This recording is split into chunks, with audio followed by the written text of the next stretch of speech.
to live in a lobby. So these guys had that formula right down. They're ready to get in people's boxes. Yeah, they're absolute tanks, clearly, because they just know exactly.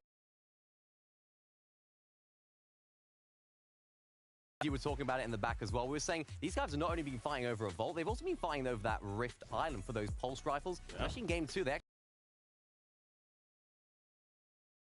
a lot of heals. You have to expend a lot of that time, of course, to take that damage, and I think that's where they've been sort of struggling a little bit with the damage, but it's not a problem for them so far because they're just keeping on rolling. And it's cool to see on the opposite side, we have, again, Pars and Baka, and we've seen quite a few just absolute dead side rotates going all the way out there in the storm to avoid taking any damage, and that's why they've been so successful at avoiding that up until 9th zone. And then, you know, once you get in 9, it doesn't really matter. You could just continue to play and take over. I'm just impressed. 400 damage. It's basically 100 damage now per game, give or take. I'm not good at math, so just excuse me on that. But my gosh, absolutely wild. Now, there's a couple things we want to talk about, but Game 5 is ready. So we'll save all that for after this. Let's just jump back into the action. Jacob PR, the best taco. Over to you.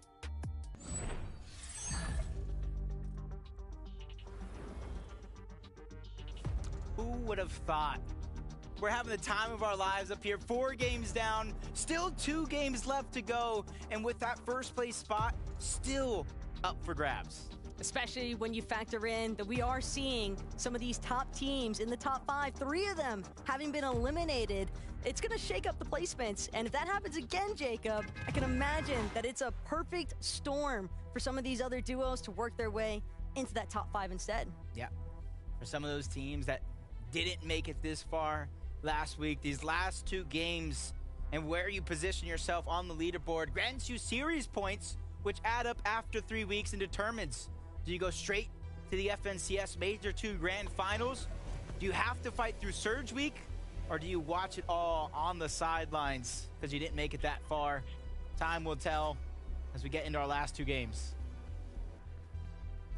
As for Mu, though, a little bit of a hiccup here in the south end of Slappy. Already 8, a couple of shots, but will manage to find a slight healing notion off of that slap juice, and it's the barrels that are helping out the most here for Mu. But the charge in against Swexy, that is a lost cause battle as Swexy makes quick work of Mu. Now looking to take out Controller as well. These 2 eliminations could settle the dust here at Southside Slappy Shores. Nice unorthodox angle there from Controller. Trying to peek through the window. A lot of action early on in this game. A Sparebow taking down Day in the elimination feed his way. Saw Shadow get contested over towards that lonely gas station outside of Kenjutsu Crossing. Swexy and Meezy are just taking their time.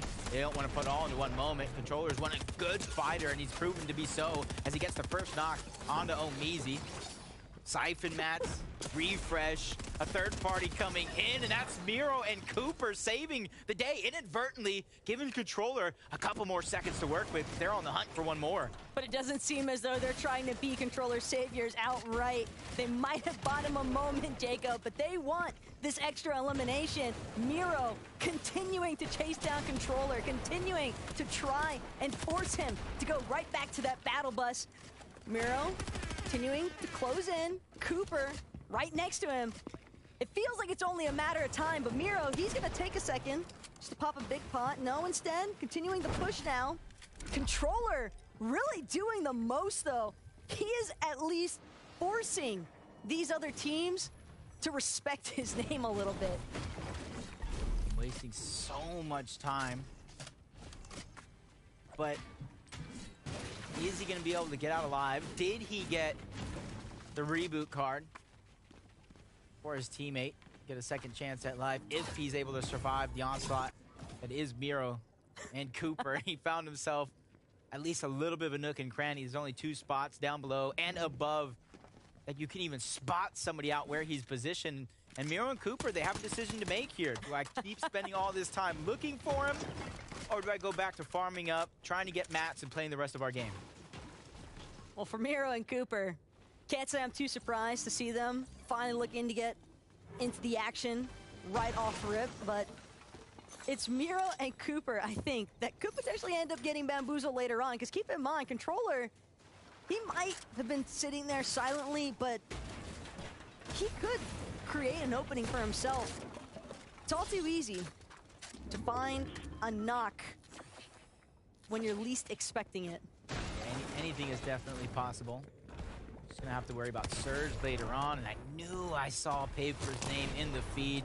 He got knocked first. DeQuinted's doing a good job of just hiding, biding his time. Shadow under pressure, and you know what happens when you're in 2v1 with no exit strategy. You make it look easy and just taking over the POI, or I should say the split drop. It's not exactly a POI. It's a little gas station outside of Kenjutsu Crossing, and they claimed it as their own now. But these Havoc pumps, I mean, they have been such a crucial weapon throughout the entirety of this season. And for the exact reasons that we've been witnessing, a single shot is really all it takes sometimes. But now, here for Larson, wants to find a way to get his duo back up and running, and it's Turtle Tavern actually looking to close in. Won't give Larson a chance. ODM here are going to be destroying the builds in the process, as now Turtle Tavern managed to find the close in on the elimination, but he needs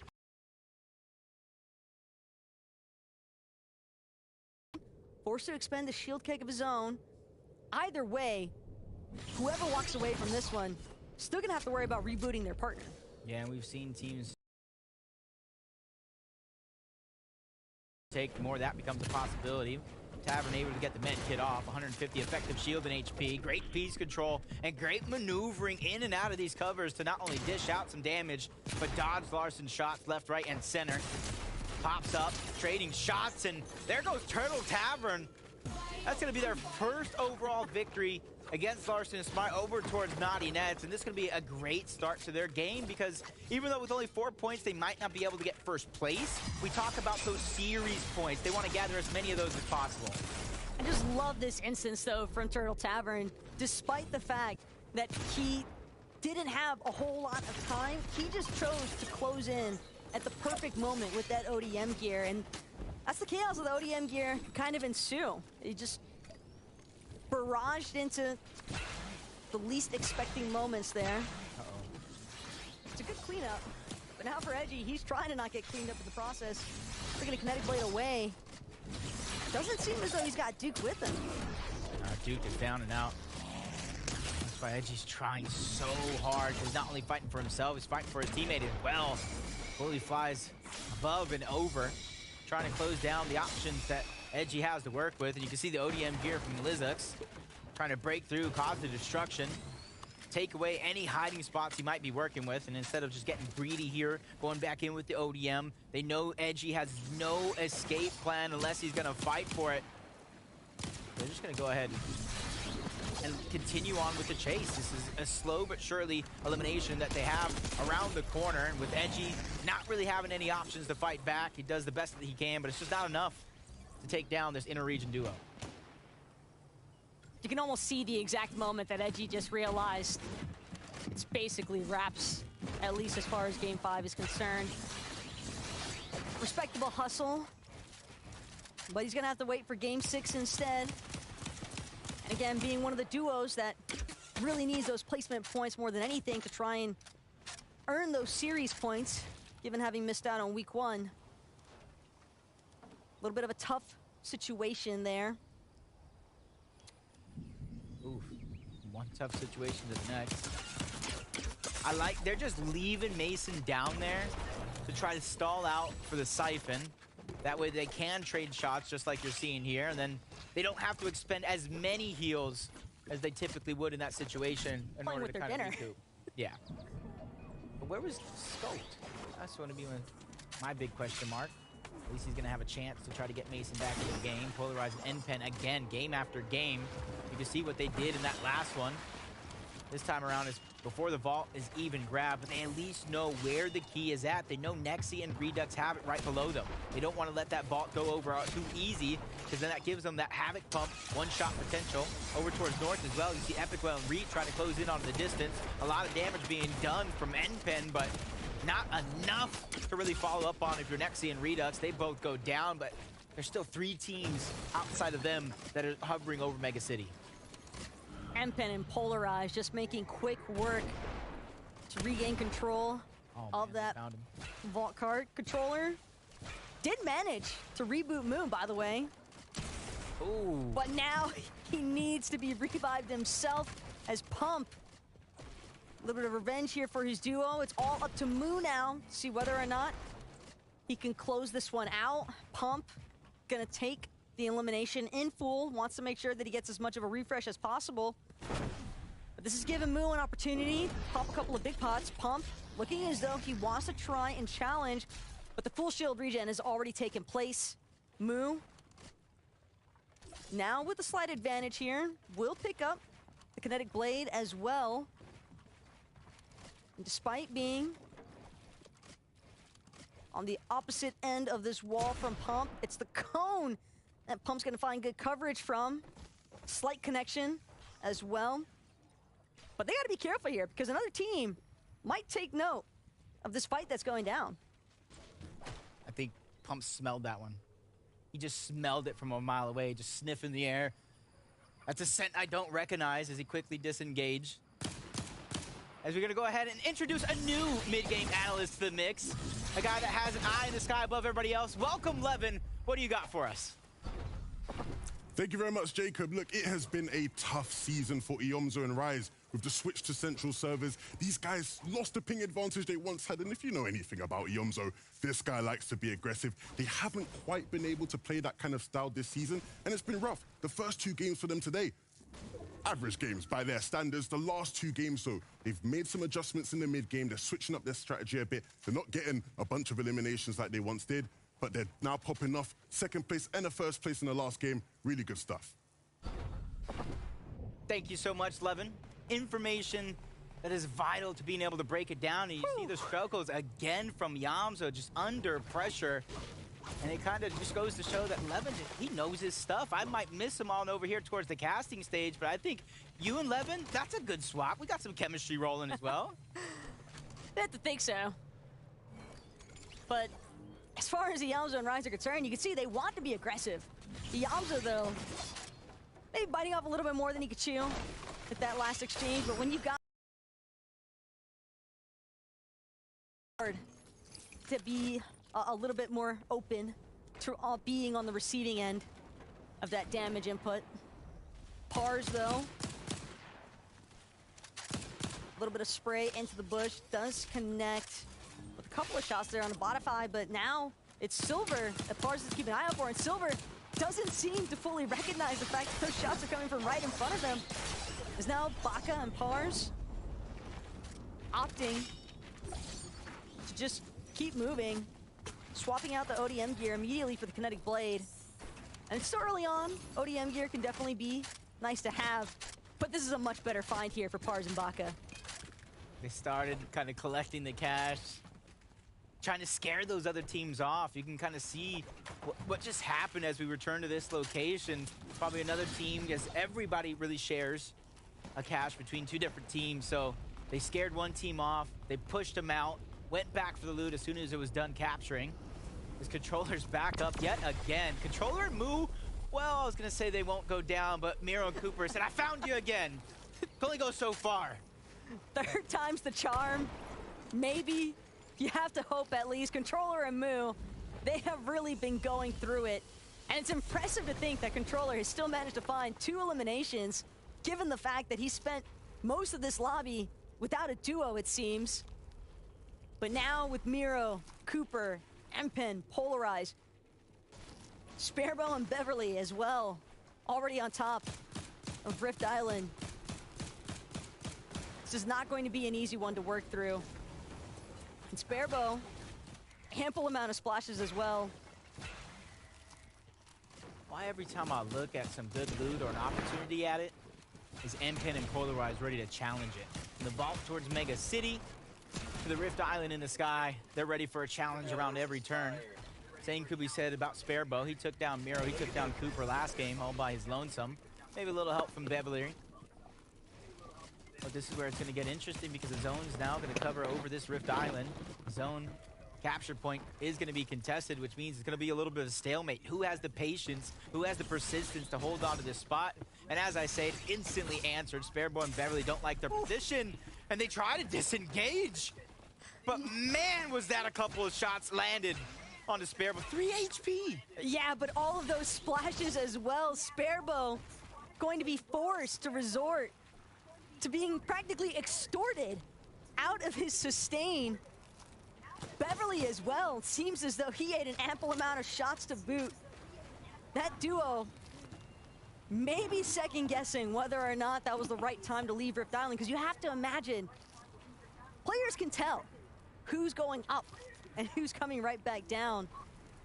I understand the vision in terms of wanting to find that ideal positioning, because rotations really are everything when it comes to these later zones. But the price that they pay at times really makes you want to reconsider. See the outskirts of the zone here. In a couple seconds, we're going to see where we are going to pull and even more south. And this one is treacherous because there's so much water covering this position. And a lot of the land that is left there has different elevations that these players are going to have to overcome. And then you take note of a lot of the trend from 5th zone into 6th. There's going to be a little bit of a north pool eventually here in some of these zones. So you better have your plan laid out for you. Gathering that information, being proactive from one step to the next is going to be important for a lot of these teams. Kanata and Azers, though, they want to get aggressive here up against Rocane and Vert. Some nice return fire, though, from Vert and Rocane. Going to put a halt in Azers' tracks. It's going to be forced to utilize one of those slurp pieces as well. And now it's just open exchange of fire from both of these teams. Builds, mats, all having to be used up in the process. Yo, bro. At the end of the day, I think that's what a lot of these duos are really after, because they know there is a lot of time to rotate around. There is a lot of time to look for surge tank damage. That also means there's even more time to force other teams out of their materials. A lot of opportunity here for players to still find their footing, especially for a team like Pamstu and Fatch. 182 points, leading the charge here in the lobby. And you see they do it through different styles of gameplay overall, getting aggressive when they have to, playing passive when they need to, mastering multiple different win scenarios to get to where they are. And I would typically say the same about Bugha and Threats, especially the way they performed last week, but sometimes from one week to the next, especially with some changes, it's hard to say as consistent, even if you are one of the best. But the 2 games left to go and a whole 3rd week of FNCS to go, they can still punch their ticket directly into the finals. But with the way that the zone is pulling, Bugha and Threats, it's practically still in their backyard over at Steamy Spring. So Bugha choosing to actually hold on to his heels for the time being, probably recognizing the fact, hey, I've looted this entire vicinity. He's probably got a good idea of where he might have left some minis behind, some chug splashes as well. We even saw him cross a little hut that had some chug splashes in it, so. But as far as Baka and Pars are concerned, they might find themselves in a little bit of a 2v2 scenario there with Okius and Bucky. It all depends on how they actually choose to rotate out of this south side area of Mega City. I told you it was going to be a north pool. I told you got to be ready. You got to have some sort of backup plan underneath your sleeve in case it keeps pulling into these different directions that you might not least suspect. But for a good portion of the lobby, this zone change isn't going to be too difficult to overcome. Going to have more difficulty trying to find the surge tags when a lot of these players are already boxed up. You can see the majority of the lobbies are already in, not much distance to cover. A good portion of the teams on the island and on that shore front over towards Mega City don't have too much distance to cover. So it's going to be a little bit of a slow zone for a lot of these teams to be able to find the damage that they're looking for. For the ones that are above, it's important that you stay ahead of that curve. Angels and Kanata, certainly a team that's all too familiar with trying to maintain the high ground. Rocane Vert, meanwhile, gliding in, but it's not effortless. Instead, Vert instantly going to lose the entirety of his shield just about. And that's going to be his last slurp juice, forcefully expended. Still has 5 minis to work with, but the later it goes, the more relevant heals become. And for Vert and Rokane, at this point, it's looking like they might need a refresh more than anything. Taco. Moo got rebooted and taken down again. We got Controller fighting for his life. This time it's against N-Pen. And he comes out on top, gets some heals for his efforts, but he is so far out of zone, taking damage to Storm Surge. He is going to need a miracle to stay alive, and he doesn't get gifted that one. But I need to know if anybody is any sort of analyst out there, some sort of analytics. Was that the most reboots we've seen in a single game? I think they're trying to set a record. They might have in this process. A valiant effort from Moo and Controller. One thing's for sure, that duo has a firm belief in no partner left behind. Controller deserves all the effort for that one. Yam Zone Rise rotating around Vert, trying to find some safety. 146 points, 700 above the damage threshold. Placement points haven't set in though, so this is not the time for somebody in his position to go down, especially with only this game and one more to play out. So if anybody's looking for that first place spot, this is not the time to have any hiccups or speed bumps in your journey. But for all that damage that Vert and Rokane spent acquiring, for Vert to now be forced to play this one out in a solo position, still hanging 700 above, you almost have to wonder what prevented them from finding better positioning earlier on when their damage threshold was clearly already taken care of. Meanwhile, Lanjak Zukis, only 4 above for the time being. Make that 2.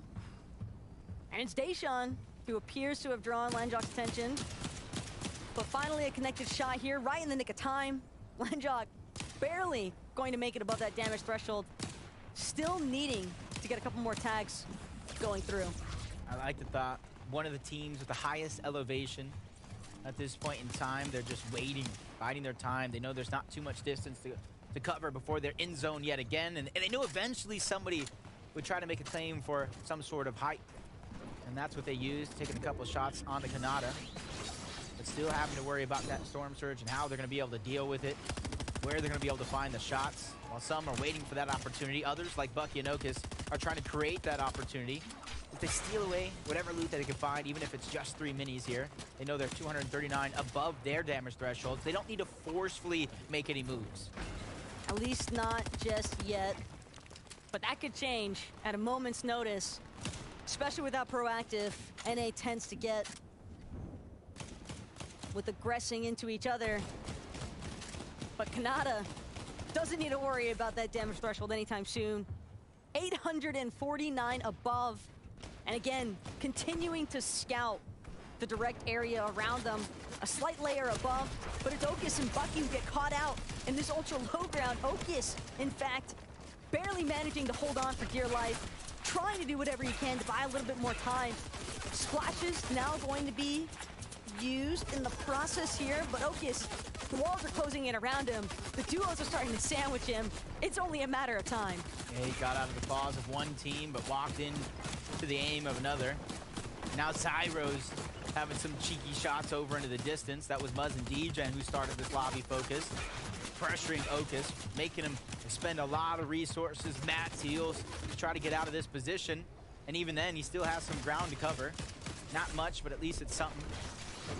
Cam and Jamper, much more distance to overcome as they're continuously trying to find anybody that gets left behind the zone. 375 above. Not necessarily looking for damage when it comes to Storm Surge, looking for anybody that's staggering themselves too far to the backside of zone. But it's Cooper and Miro. They're so busy having to throw up builds in front of them that just keep getting shredded away at. They don't have time to actually protect themselves from the duos closing in on their backside. Pars, meanwhile, immediately eliminated the moment that he tries to challenge to a slightly higher layer. Thatch and Pamsel now doing what they can to remain safe for the time being. But Yamsa and Rise, they need damage because it's getting close. Yeah, they don't feel comfortable. No sense of it at all, but I thought I saw Kanata go down in the feed. They're still able to put on a good amount of points on the board. So even though he does get dropped, Ager's left by himself. Very, very capable of coming up big. You saw last season how confident Kanata was in his teammate. And typically, it's Kanata who's forced to make big plays and clutch up a lot of these points as a solo. But 10th zone moving into 12. Slurp Juice popping a little early, some would say, when it comes to Agers, but when you're in a solo, you need to be able to make it as far as you can, especially with 19 teams still alive. There's so many points still left on the board. Thresh just completely catching a duo off guard. And that's the treacherous part, too, about maneuvering through a lot of these builds, Jacob. You never know when a wall might be open, and Cam, too much of an opening, left behind, gets knocked. Now Jamper forced to try and bear the weight alone. But Pamstown, Fouch, they're still making it happen. They're still managing to build through. Nobody convincing he has height just yet. But as I say that, D-Gen goes for it along with Muzz. They protect themselves because they almost got taken down. Shot down by Bugha and Threats, and you can see them getting separated. Bugha's just trying to go to the front side of the zone, lead the charge. Jamper's doing what he can as a solo, even forcing splashes earlier out than he would hope. Over the water, though. This moving zone takes everyone hostage here. These players are going to have to continue building out. A lot of those resources, typically you see a lot of players having in towards the end game. They're right out the window as we finally get into a top 10 situation. Zone hasn't even closed just yet, so you gotta pay attention to the timing if you are gonna start your heal off. But for the players, for Jamper, he's not gonna have that potential, so he's just trying to gatekeep and bust anybody's games on out. D-Gen and Muzz almost get chopped down, but Jamper doesn't have enough charges left on the Connect Blade to make that one come through. That's not gonna stop him, though, from trying yet again.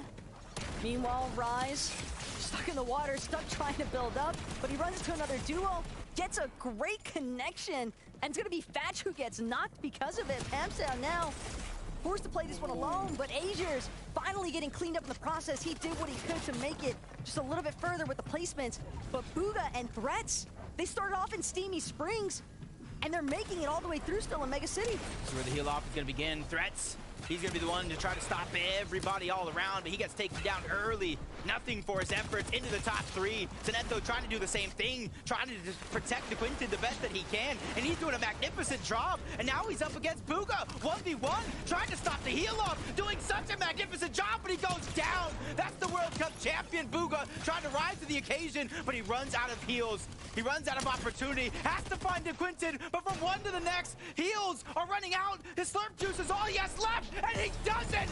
Bugha takes the game by force. He's not the world champ for nothing here, Jacob. That is a play and a half. Bugha had one chance to make it happen, and he took it by force. They were better off just running away. Running straight away from Bugha. And you can see the teamwork coming through from Reds and Bugha. This is how they were finding those eliminations. This is how they were finding those refreshes. But what a big play, because those were the mats. Those were the mats right there that saved Bugha, gave him time, and allowed him to clutch up tenfold. The fact that he also managed to get that legendary Slurp Juice off in the nick of time, just not enough force.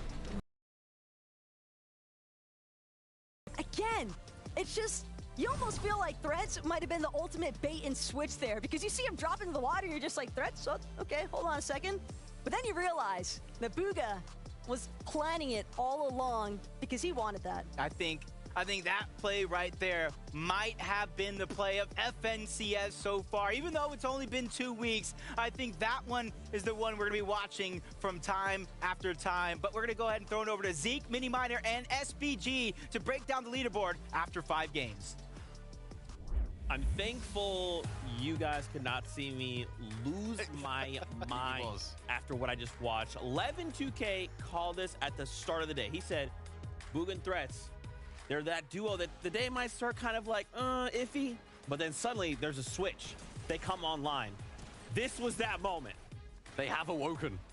Finally, they've done well so far today. Not amazingly, but this is the game where they have awoken. And Booga, we have to give huge credit to Booga here because I think what's most important about the way he played this was his patience. Especially on this last elimination, so many people would have opened big. So many people would have opened such a big edit here, but he knows. This is the World Cup champion, if you don't know already. But this is where he knows. He just knows not to make a big edit, not to exaggerate his peak there, and he did it absolutely perfectly, SPG.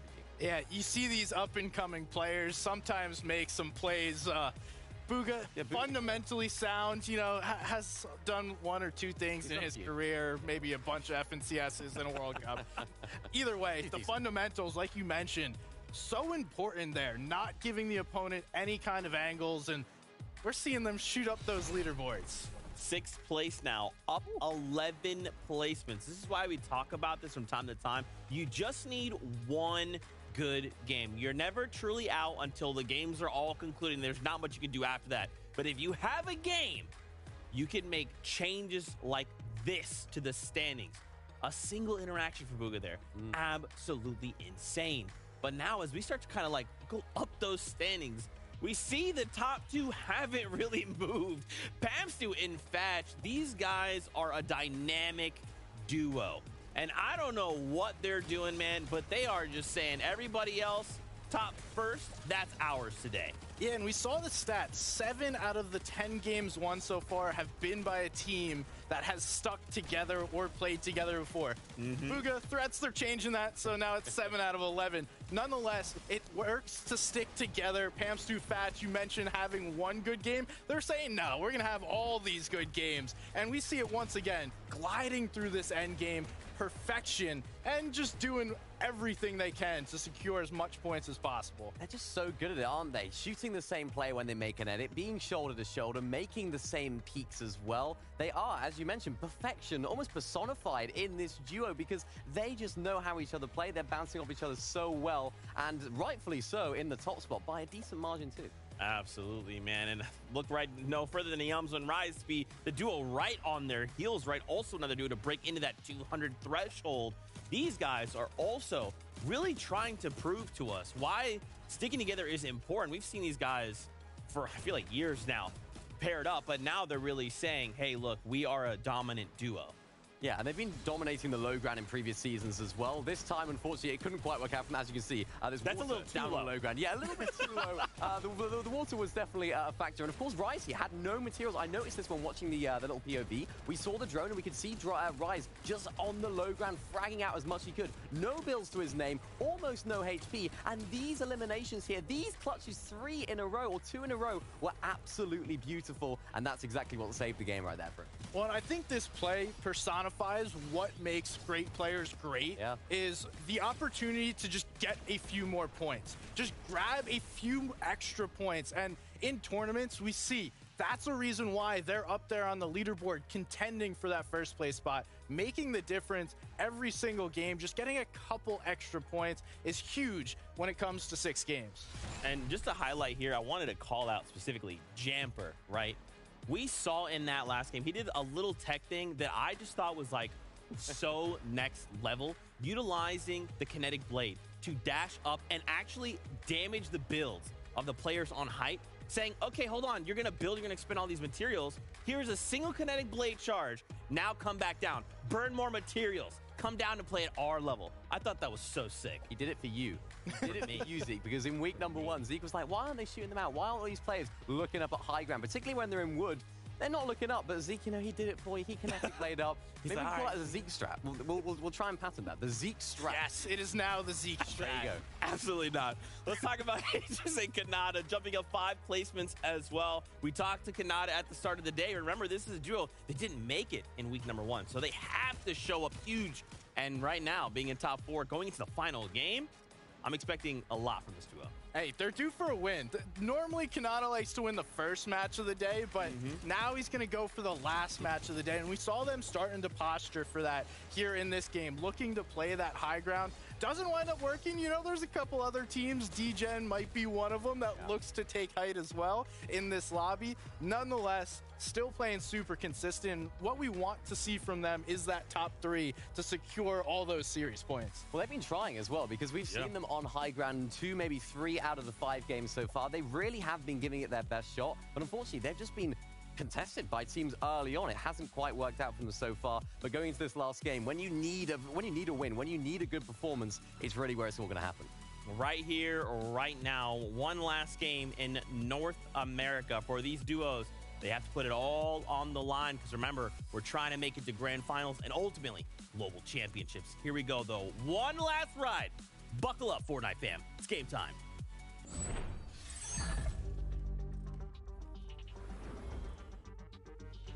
5 insane matches so far already here today, Jacob. And if game number 5 didn't just set the precedent of what we can maybe expect to happen here leading into the final match of the day, I don't know what will. Yeah, and there's so much still on the line going into this last and final game, because we talked about the format leading into this. With the battle bus ready, so are our competitors for the last go around. And depending on where you're at on the leaderboard, the series point leaderboard I speak of, after these next 2 weeks is going to decide, do I need a top 25 placement in the final week? Do I need a top 3? It's going to put some of these teams really on notice of how they've been performing through those last 2 weeks. Well, I'm glad you brought up the top 3, because right now, that top 3 in the leaderboard, probably not feeling the most safe, the most comfortable, especially when you think about the fact that a team like Bugha and Threats, they jumped 11 places.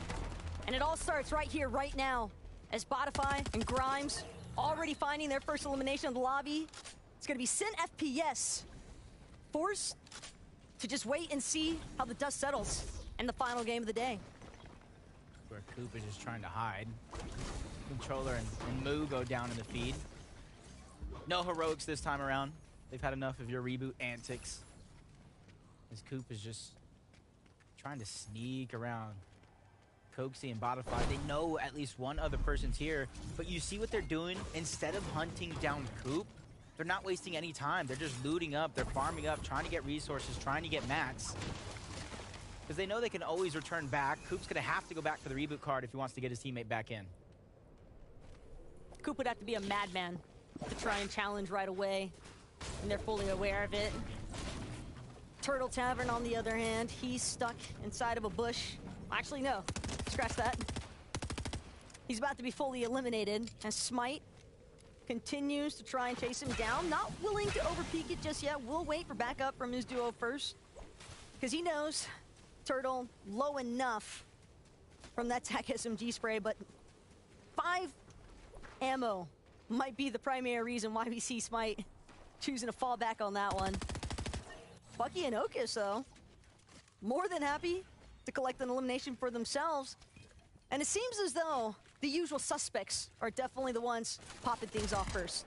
Yeah, being able to grab as much as you can. And you can see Krim did have some shield, so decent amount of damage when it comes to Storm Surge, especially when in this early game. Still gonna have to think about where they're gonna continue to get those tags from, but at least they got something to start to build that confidence. Pars and Baka even starting to get active in this last and final game.